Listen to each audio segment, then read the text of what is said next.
In the early months of 1970, law enforcement in California faced a growing threat from heavily armed criminal groups who had become increasingly bold and violent. The post-1960s era in Los Angeles County had seen a dramatic rise in armed robberies, burglaries, and violent confrontations with police officers. These criminals, often fugitives with previous criminal records, were not merely petty thieves. They were calculated, dangerous individuals who carried high-powered firearms and were prepared to use them at the slightest provocation. Among these criminal elements, a small group in the northern part of Los Angeles County had established a pattern of violent behavior, moving from county to county, committing a series of armed robberies that left local law enforcement struggling to contain the threat. The men were known for their methodical planning, their willingness to engage in lethal force, and their skill in evading capture. Officers at the time were trained primarily in conventional policing methods, which were not designed to confront multiple armed assailants simultaneously. Tactical protocols for high-risk traffic stops were rudimentary, and the communication systems used by patrol units were limited, making coordinated responses difficult. The combination of highly aggressive criminals and unprepared law enforcement created an environment ripe for tragedy. On April 29, 1970, a patrol unit in Newhall received information regarding a suspicious vehicle observed in the area. Reports indicated that the men in the vehicle were connected to recent armed robberies and had been seen carrying firearms. The officers on duty were briefed on the potential danger, but were not aware of the exact number of suspects or the precise locations of weapons within the vehicle. This uncertainty would later contribute to the rapid escalation of the encounter. The day itself was clear, with sunlight filtering through the sparse clouds over the suburban streets. Routine patrols in the area were common, but the officers involved had no reason to anticipate the extraordinary level of danger they were about to encounter. As they approached the vehicle, standard procedure dictated a cautious stop. However, the unpredictability of the criminals, coupled with the officers' limited training in confrontations with multiple armed suspects, created a highly volatile situation. Moments before the confrontation, the officers observed the suspects appearing unusually alert and tense. Subtle movements suggested that the individuals were aware of being followed. The officers' initial attempt to initiate a stop involved the use of lights and sirens, signaling the vehicle to pull over. In retrospect, every detail of that approach, from positioning of the patrol cars to the verbal commands given, would become critical in understanding how the ensuing violence unfolded. As the vehicle slowed, the suspect's intentions became alarmingly clear. The slightest hesitation or perceived threat triggered a violent reaction. When one officer moved to make contact, the men inside the vehicle produced firearms. The exchange began almost instantaneously. What followed was not a prolonged negotiation but a brief, lethal engagement in which both skill and luck would dictate survival. The officers attempted to take cover behind their vehicles, but the assailants fired with precision, maximizing the lethality of their weapons. The initial volley of gunfire set off a chain reaction. Nearby officers, responding to radio calls, arrived at the scene, creating additional confusion in the midst of chaos. Civilian vehicles and bystanders were momentarily at risk, further complicating the tactical scenario. Every second was critical, and decisions made under extreme pressure had irreversible consequences. In the first moments of the encounter, 2 officers were critically wounded, their positions compromised by the sudden and intense fire from the suspects. The assailants demonstrated remarkable coordination, moving in a manner that suggested premeditation rather than spontaneous aggression. The patrol unit was overwhelmed in those initial seconds. Communication difficulties meant that backup was delayed, and officers were left to confront an organized and lethal force without sufficient support. The sound of gunfire echoed across the suburban streets, drawing attention from residents who had no understanding of the scale or danger of the confrontation. The visual of officers retreating for cover, juxtaposed against armed suspects calmly manipulating their weapons, created a scene of stark contrast that would later define public perception of the incident. This prelude, the context leading directly to the Newhall Incident, highlights the systemic vulnerabilities in law enforcement at the time.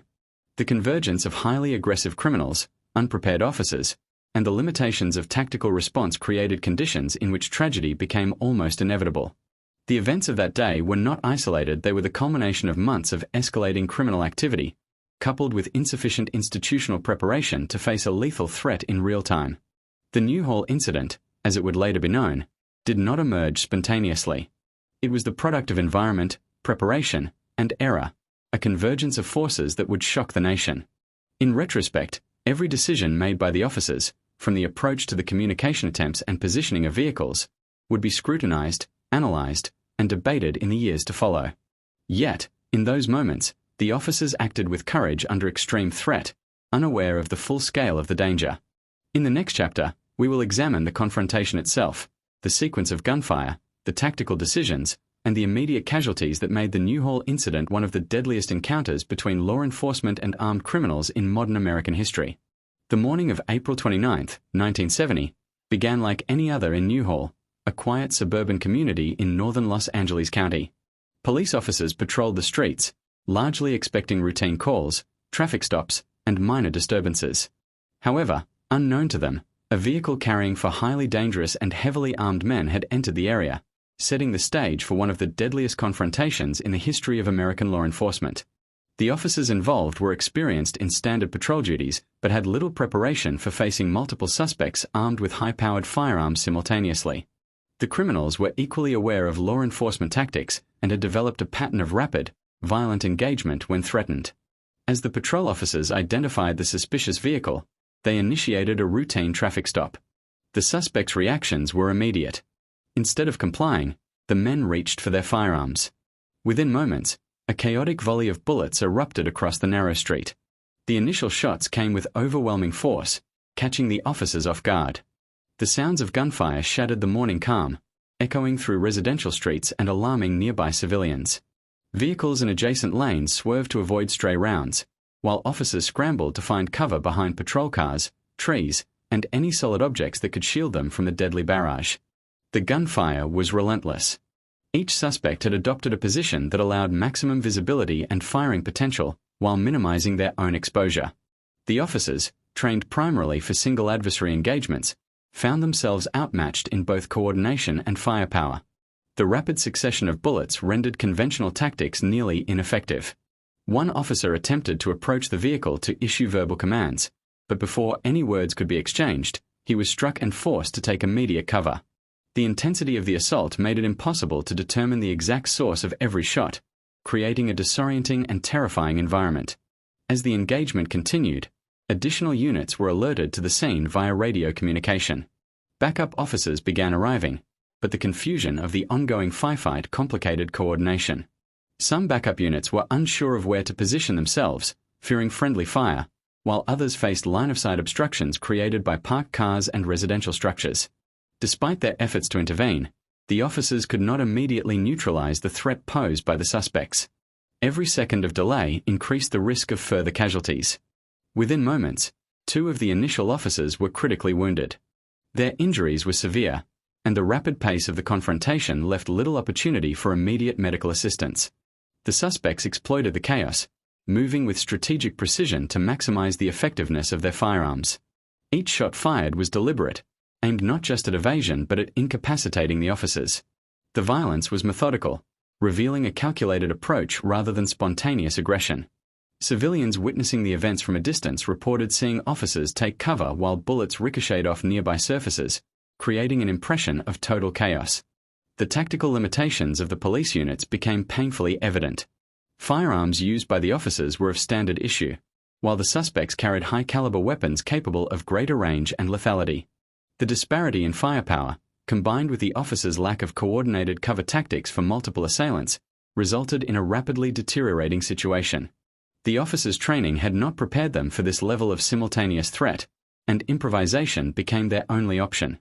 Despite their efforts to maintain composure and effectiveness under fire, the overwhelming circumstances dictated the outcome. The suspects maintained control of the engagement, moving strategically between positions to exploit weaknesses in the officers' defenses. Each movement was calculated to maintain offensive advantage while avoiding exposure.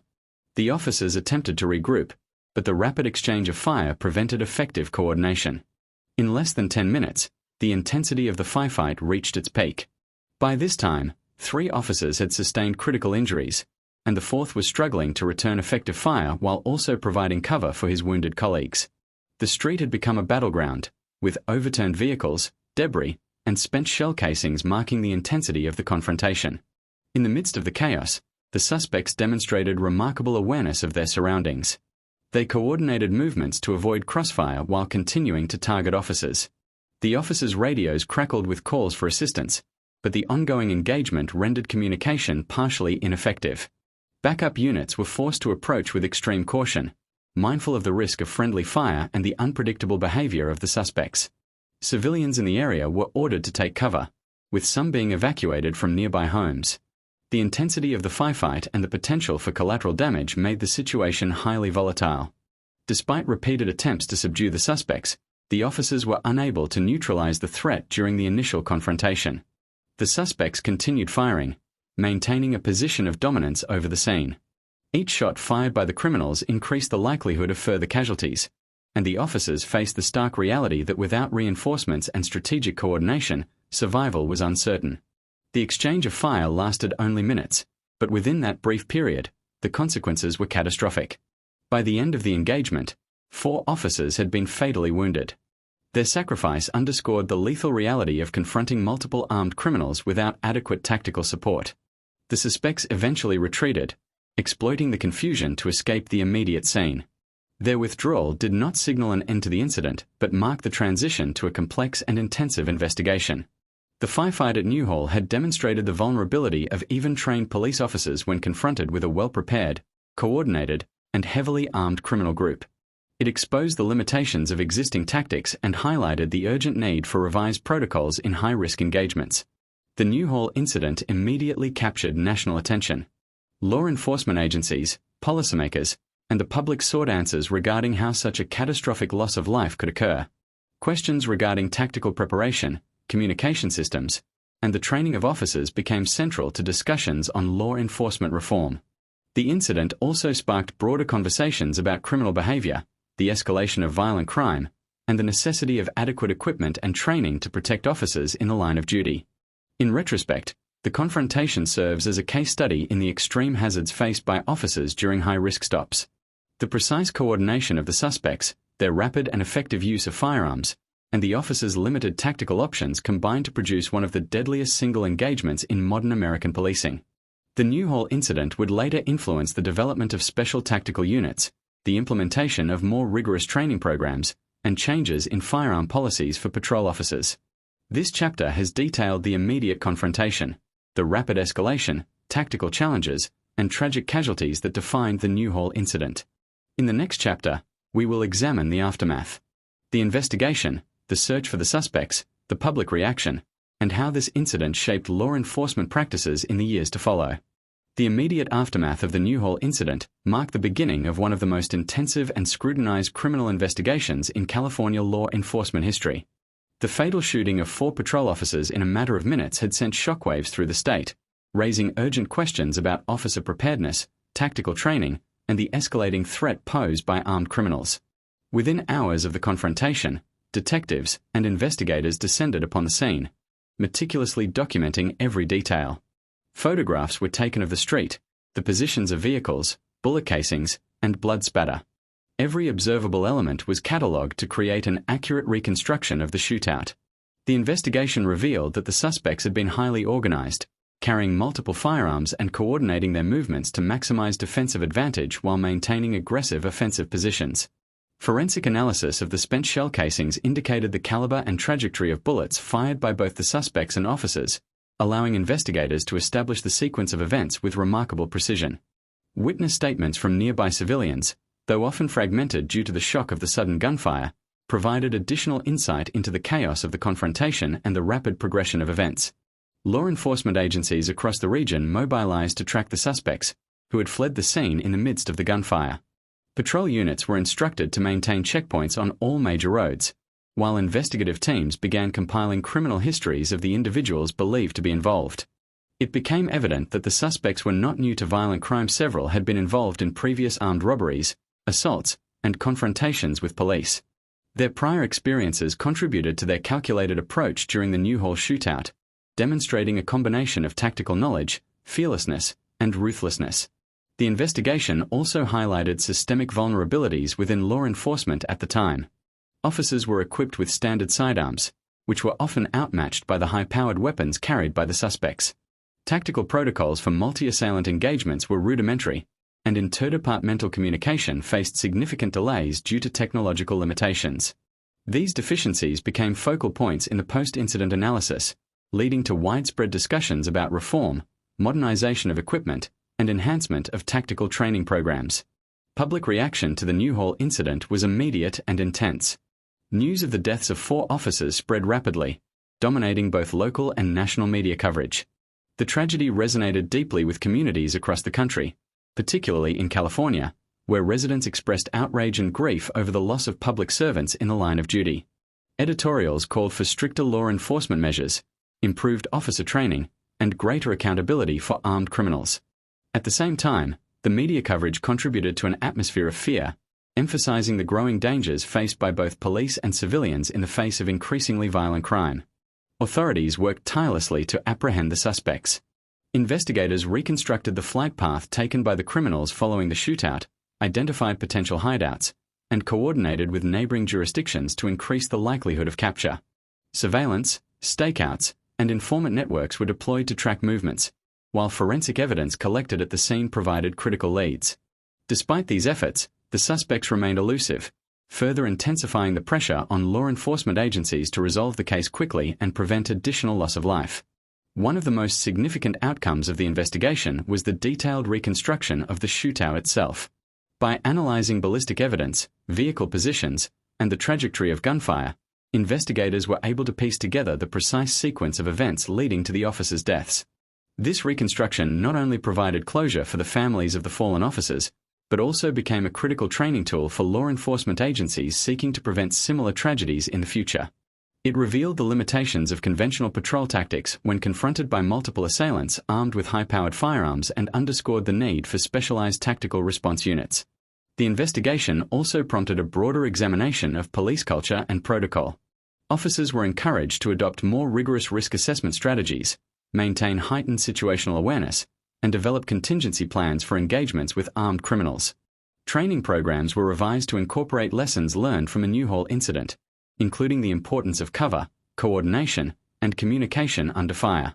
Departments across the state reviewed equipment standards, ensuring that patrol officers were better prepared to face threats that could escalate rapidly into lethal confrontations. In addition to procedural changes, the Newhall incident led to legal and policy reforms. Legislators and law enforcement leaders debated the adequacy of existing firearm regulations, the need for rapid response coordination among multiple agencies, and the implementation of advanced training for high-risk stops. These discussions contributed to the eventual establishment of more structured tactical units, the precursor to modern SWAT teams, designed to respond effectively to situations involving multiple armed and dangerous suspects. The public's fascination with the incident also had a lasting impact on the perception of law enforcement. The story of the Newhall Shootout became emblematic of the dangers faced by police officers and the sacrifices inherent in their profession. Memorials were held for the fallen officers, and their names became synonymous with courage and dedication in the face of overwhelming odds. Community support reinforced the imperative for police departments to adopt more sophisticated approaches to officer safety, situational assessment, and tactical response. Despite extensive investigative efforts, several questions remained unresolved in the immediate aftermath. The identities of all participants were not fully confirmed, the precise motives behind their actions were subject to speculation, and the full sequence of events during the brief but deadly exchange was debated. Nevertheless, the evidence collected and the analysis conducted provided critical insights into the tactical errors and successes, informing future law enforcement strategies and training programs. The Newhall incident stands as a seminal event in the history of American policing. It illustrates the deadly consequences of underestimating heavily armed criminals and highlights the importance of preparation, strategy, and situational awareness. The lessons learned from the investigation shaped law enforcement practices for decades, influencing training, equipment, and operational protocols across the United States. In conclusion, the aftermath of the Newhall Shootout was marked by a combination of grief, reflection, and reform. The loss of 4 officers underscored the inherent risks of confronting violent criminals, while the investigation provided critical knowledge that would enhance the safety and effectiveness of law enforcement personnel in future high-risk encounters. The incident serves as a stark reminder of the courage required to uphold the law and the enduring impact of critical analysis and reform in the face of tragedy. In the next chapter, we will examine the long-term legacy of the Newhall incident, the reforms it inspired, and its lasting influence on American policing, officer training, and tactical strategy. The Newhall incident of April 29, 1970, left an indelible mark on law enforcement in California and across the United States. The deaths of 4 officers in a single, brief confrontation with heavily armed criminals sent shockwaves through police departments, policymakers, and the general public. Beyond the immediate tragedy, the incident became a catalyst for profound and long-lasting changes in policing strategy, officer training, tactical preparedness, and public perception of law enforcement. The lessons derived from Newhall would influence operational standards and policies for decades to come. In the immediate aftermath, law enforcement agencies began systematically reviewing all patrol and high-risk engagement protocols. It became clear that conventional training, focused on routine traffic stops and minor disturbances, was insufficient to confront highly coordinated, armed suspects. Tactical procedures for approaching multiple armed individuals were largely non-existent, leaving officers vulnerable to rapid escalation and deadly crossfire. The Newhall incident exposed these deficiencies in stark terms, compelling departments to rethink their entire approach to high-threat scenarios.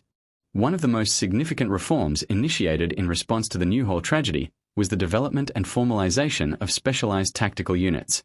These units, designed to respond to high-risk situations with multiple armed suspects, would later evolve into modern SWAT teams. The principles guiding their creation emphasized preparation, coordination, and the use of superior tactics to mitigate risk. Officers assigned to such units received extensive training in cover and concealment, rapid deployment, advanced firearms proficiency, and coordinated movement under fire. The establishment of tactical teams marked a paradigm shift in law enforcement, moving beyond traditional patrol methods toward specialized, strategic responses to lethal threats. In addition to tactical reforms, the Newhall incident influenced equipment standards for officers. Patrol firearms, body armor, communication devices, and vehicles were reassessed to ensure that officers were better equipped to face heavily armed criminals. The limitations observed during the shootout, such as sidearms being outmatched by high-powered weapons and the inability to communicate effectively under fire, highlighted the need for technological advancement in policing tools. Departments began to adopt stronger firearms, improved protective gear, and standardized radio systems to facilitate better coordination during rapidly unfolding crises. Training programs underwent substantial revision. Officers were now instructed in advanced risk assessment, situational awareness, and contingency planning for encounters with multiple assailants. Drills simulating high-intensity gunfire, ambush scenarios, and dynamic movement were incorporated into curricula, preparing law enforcement personnel for situations that previously had proven fatal. The Newhall incident became a case study in police academies, illustrating both the consequences of unpreparedness and the potential benefits of rigorous tactical training. These educational reforms emphasized the importance of rapid decision-making under extreme stress, as well as the necessity of coordinated team responses in high-risk environments. The public reaction to the incident also played a crucial role in shaping law enforcement policies. Communities were shocked by the deaths of 4 officers in a single confrontation, and the resulting media coverage amplified public demand for stronger policing measures. Legislators and city officials responded by allocating resources to improve officer safety, enhance training, and implement better tactical protocols. Public memorials and tributes to the fallen officers reinforced community support for law enforcement, while simultaneously emphasizing the inherent dangers faced by those who serve in uniform. Legally, the Newhall incident prompted a reassessment of criminal accountability and the penalties associated with armed confrontations. Lawmakers scrutinized existing laws regarding the possession and use of high-powered firearms, the prosecution of individuals involved in multiple violent offenses, and the sentencing guidelines for attacks on law enforcement personnel. The heightened awareness of lethal criminal activity contributed to the implementation of stricter laws and policies designed to deter violent crimes and provide law enforcement with clearer legal authority to respond effectively. The legacy of Newhall extended beyond immediate procedural and legislative changes. It influenced the culture within law enforcement, instilling a recognition of the need for preparation, strategic thinking, and professional adaptation to evolving threats. Officers learned that heroism alone was insufficient success and survival required knowledge, coordination, and tactical expertise. The memory of the fallen officers served as a constant reminder of the consequences of underestimating armed criminals and the critical importance of comprehensive preparedness. Furthermore, the Newhall incident had a lasting effect on interdepartmental cooperation. Agencies recognized that high-risk confrontations often spanned jurisdictions and required seamless communication and joint strategy. Collaborative training exercises, shared tactical resources, and regional response coordination became standard practice, ensuring that multiple agencies could respond effectively in real time. This cooperative approach mitigated the risks associated with isolated responses and reduced the likelihood of future tragedies under similar circumstances. The influence of Newhall can also be seen in media portrayals of law enforcement. Documentaries, news reports, and educational programs frequently reference the incident as a turning point in tactical policing, emphasizing the need for specialized units, advanced training, and officer safety measures. The story of the 4 fallen officers and the deadly encounter with highly armed criminals resonates with audiences as both a cautionary tale and a tribute to courage under extreme conditions. It highlights the ever-present dangers of policing and the critical importance of institutional learning and adaptation. In contemporary policing, the lessons of the Newhall incident continue to inform practices, training, and policy decisions. Modern officers benefit from improved firearms, tactical gear, communication technology, and standardized operating procedures, all of which trace their origins, in part, to the analysis of this deadly confrontation. The event serves as a benchmark for assessing risk, understanding criminal behavior, and designing training programs that prepare law enforcement personnel for the unpredictable realities of their profession. Ultimately, the Newhall incident is remembered not only for its immediate tragedy but also for its enduring impact on law enforcement strategy and culture. The deaths of the 4 officers catalyzed essential reforms, advanced tactical preparedness, and reinforced the principle that effective policing requires a combination of courage, planning, and professional expertise. Their sacrifice shaped the future of American law enforcement, leaving a legacy that continues to influence officers and departments to this day. The Newhall incident stands as a stark reminder of the lethal potential of armed criminals, the vulnerabilities inherent in conventional policing methods of the time, and the transformative power of rigorous investigation, analysis, and reform. It is a story of tragedy, courage, and lasting influence, demonstrating that even in the face of overwhelming danger, lessons can be learned that save countless lives in the years to follow.